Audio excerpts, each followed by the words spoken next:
Good morning, students. Today we will discuss the Securities and Exchange Board of India. 1988 में securities market के function को regulate करने के लिए गवर्नमेंट ने एस्टेब्लिश किया था securities and exchange board of India. SEBI promotes orderly and healthy development in the stock market.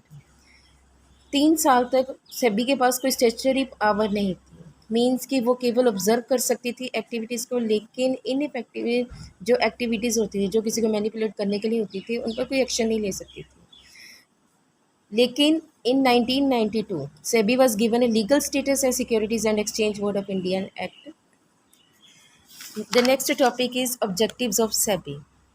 Main objectives है सेबी के to regulate stock exchanges, means कि स्टॉक एक्सचेंज की जो फंक्शंस हैं उनको रेगुलेट करना ताकि इन्वेस्टर्स के इंटरेस्ट को सेफ रखा जा सके। Second is to ensure protection to the investors. It is another objective of the SEBI to protect the interest of the investors. SEBI protects the interest of investors from the wrong information given by the companies in their prospectus, reducing the risk of delivery and payment, etc. The next is to check insider trading. Insider trading means company में से ही कोई director promoter जिनके पास secret information है, जिसके लिए वो आगे जाकर कोई एडवांटेज भी उठा सकते हैं, ऐसी हार्मफुल एक्टिविटी से इन्वेस्टर्स को बचाना, ये भी सेबी का ऑब्जेक्टिव होता है। The next is to control the functioning of the various intermediaries जो कि सेबी में डीलर्स के बीच एक लिंकर का काम करते हैं। उनकी वर्किंग के लिए प्रॉपर गाइडलाइंस प्रोवाइड की गई हैं, जिसके अकॉर्डिंगली वो अपना काम करते हैं।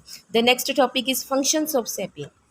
सेबी के फंक्शंस को 4 पार्ट्स में डिवाइड किया गया है: protective functions, developmental functions, regulatory functions and other functions. Today we will discuss the protective functions. Protecting functions. The main objective of the establishment of the SEBI is to protect the interest of the investors. In order to achieve the objectives, SEBI performs the following functions. First, it checks price reaching. Price reaching means कि ये check करना कि जो investors को securities मिल रही हैं वो किस रेट पर मिल रही हैं, लिस्टेड प्राइस पर मिल रही हैं, या फिर जो इंटरमीडियरीज है उससे कुछ ज़्यादा प्राइजेस पर बेच रही हैं, या फिर उन्हें मैनिपुलेट कर रहे हैं। इस तरह की फ्रूटफुल एक्टिविटी से उनको बचाना भी सेबी का मेन फंक्शन होता है। Second, it prohibits insider trading जैसे मैंने भी पहले बताया कि कंपनी के किसी पर्सन को हो सकता है, जैसे कि डायरेक्टर प्रमोटर को ऐसी सेंसिटिव इन्फॉर्मेशन के बारे में पता हो जिससे कि कंपनी की सिक्योरिटीज़ के आगे जाकर प्राइसेस गिर सकते हैं, इन्वेस्टर्स को लॉस हो सकता है, लेकिन फिर भी वे उसे ज़्यादा प्राइसेस पर सेल कर रहे हैं मार्केट में। तो ऐसी एक्टिविटीज़ से इन्वेस्टर्स को बचाना ये भी सेबी का मेन फंक्शन है। The third is SEBI prohibits fraudulent and unfair trade practices. SEBI put restrictions on the companies so that they cannot make misleading statements to investors to induce the sale and purchase of securities by other persons. The next is provide customer education to protect the interest of the investors. SEBI time to time अब investors को educate करती रहती है, उन्हें companies के regarding profitable securities के regarding inform करती रहती हैं ताकि वो सेफली अपनी मनी इन्वेस्ट कर सके, सिक्योरिटीज़ को परचेज कर सके। The next point is promote fair practices.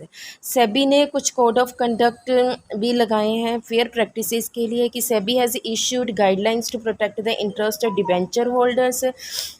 It is empowered to investigate cases of insider trading and has provisions for charging fine and imprisonment.